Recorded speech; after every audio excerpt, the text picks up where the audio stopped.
Under the Biden administration, America was plagued by the nightmare of stagflation, meaning low growth, and high inflation, a recipe for misery, failure, and decline. But now, after just 1 year of my policies, we are witnessing the exact opposite: virtually no inflation and extraordinarily high economic growth. Growth like, I believe you'll see very shortly, our country has never seen before, perhaps no country has ever seen before.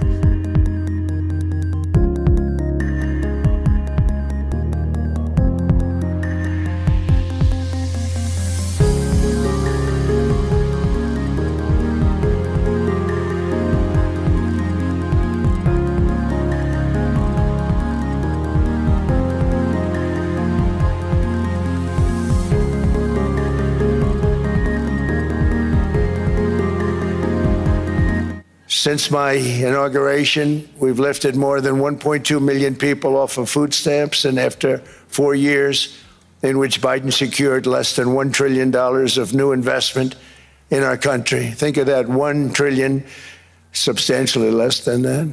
In 4 years, we've secured commitments for a record-breaking $18 trillion, and we think when the final numbers come out, they'll be closer to $20 trillion of investment. That's never been done by any country at any time, not even close. Just over 1 year ago, under the radical left Democrats, we were a dead country. Now we are the hottest country anywhere in the world. In fact, the United States economy is on pace to grow at double the rate that was projected by the IMF just last April. And with my growth and tariff policies, it should be much higher. I really believe we can be much higher than that. And this is all great news, and it's great for all nations. The USA is the economic engine on the planet, and when America booms, the entire world booms. It's been the history.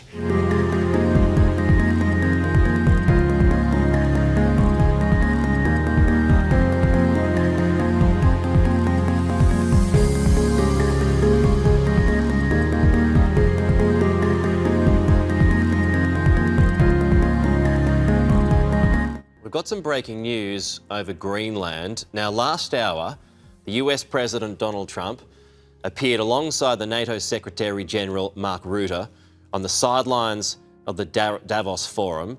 This is part of their public conversation. There's one thing I heard you say yesterday and today. You were not absolutely sure that the Europeans would come to the rescue of the US if you will be attacked. Let me tell you, they will.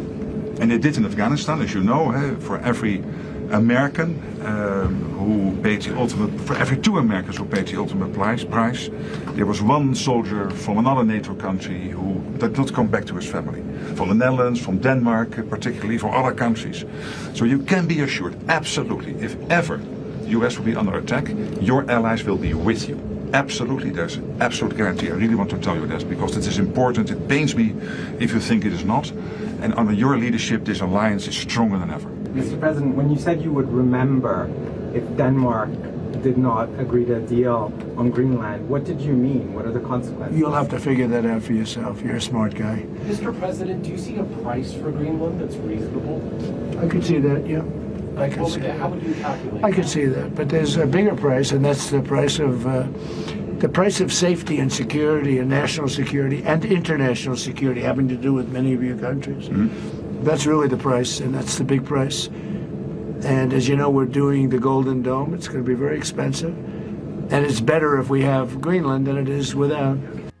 So that's important because it's set up this breaking news, and it's just been posted on Donald Trump's Truth Social account. Now, it says, based upon a very productive meeting that I've just had with the Secretary General of NATO, Mark Rutte, we formed the framework of a future deal with respect to Greenland and, in fact, the entire Arctic region. This solution, if consummated, will be a great one for the United States of America and all NATO nations. What it is, though, we don't know. He goes on to say, though, based upon this understanding, I will not be imposing the tariffs that were scheduled to go into effect on February 1. Additional discussions are being held concerning the Golden Dome as it pertains to Greenland. He just referenced the Golden Dome in that grab. Further information will be made available as discussions progress. Vice President J.D. Vance, Secretary of State Marco Rubio, Special Envoy Steve Witkoff and various others as needed will be responsible for the negotiations. They will report directly to me. Thank you for attention to this matter. Signed, the President. So again, we don't know what the solution is. The President, though, is saying that at least he understands there to be an end to this matter which will benefit the United States and NATO. So after all of that bluster over the course of the past week or so, we've apparently got an answer, but we'll wait to hear what that is.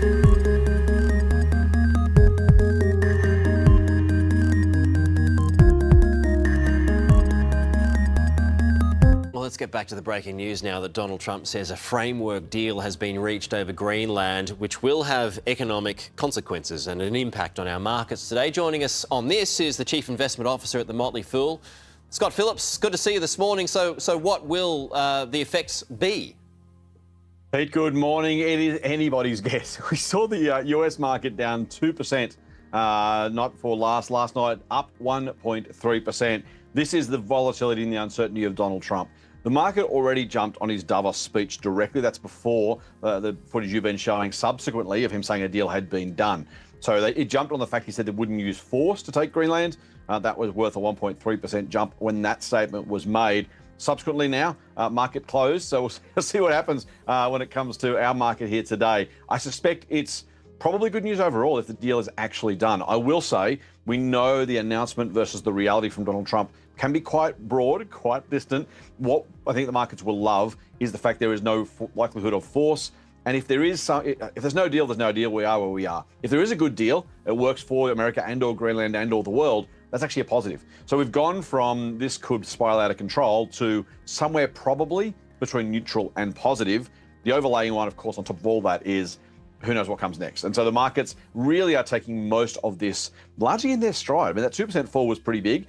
Before that, we're not seeing the sort of responses to Trump's announcements or lack thereof, unwillingness to confirm or rule anything out, just because we know how much he changes his mind, how the announcements tend to change. So very hard to take anything directly from it, but got to be good news. If there is either no deal or a positive deal, that's good.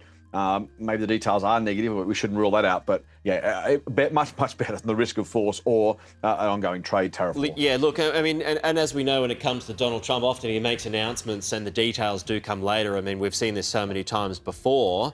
But he did point out security in minerals. So it's a long-term deal that's going to be good for everybody who are concerned. And I guess I'm asking about rare earths, because as we know, China's got 90% of the world's rare earths.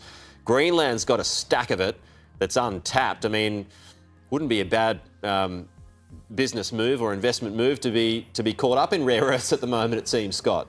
No, it's doing very well, particularly with the geopolitics here, because we know China has withdrawn supply or restricted supply of some of those rare earths to the rest of the world, particularly to the United States. And that's kind of where this is bubbling away under the surface. And you're right, we don't yet know what the deal is. The US wants Greenland ostensibly for security, they say, also for those minerals, as you mentioned. Now, I don't know what the environmental concerns are in Greenland and what likelihood there is of getting them out of the ground. But yes, if this deal does include some degree of the so-called Golden Dome defense, maybe there's a stationing of troops or weaponry, maybe there's an exposure to or an increased exposure to those rare earths being mined. Maybe that's the deal that's been done. We're left to speculate. That's why this is so hard. The flip side I will say, by the way, on rare earths is if you're in that supply business, and with Linus Rare Earths here in Australia, a couple others besides, the benefit of these guys was we had the largest deposits effectively outside China, or the largest accessible deposits anyway. If that changes and you end up with more supply on world markets, it's actually a negative for prices. So there's so much in the geopolitics here and a lot in the supply and demand as well. Hey, do you ever fly Ryanair in your travels? Just on a different story, actually, Scott? No, EasyJet, not Ryanair. Have you? I think I've used it before, but it's quite an entertaining stoush that's taking place at the moment. The CEO of Ryanair and Elon Musk. Anyway, played that earlier. Run it again later. Scott, good to see you. We've got to go.